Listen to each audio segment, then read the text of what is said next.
अस्मत्कुलेश्वरं देवम् अस्मत्शत्रुविनाशनम् अस्मद्दिष्टप्रदातारं शास्तारं प्रणमाम्यहम्। स्वामिये शरणमय्यप्पा। पाण्डेशवंशतिलकम् केरले केळी विग्रहम् आर्तत्राणपरं देवम् शास्तारं प्रणमाम्यहम्। स्वामिये शरणमय्यप्पा।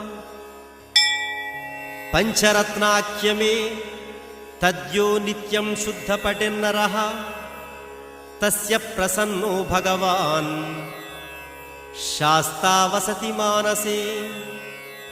स्वामिये शरणमय्यप्पा।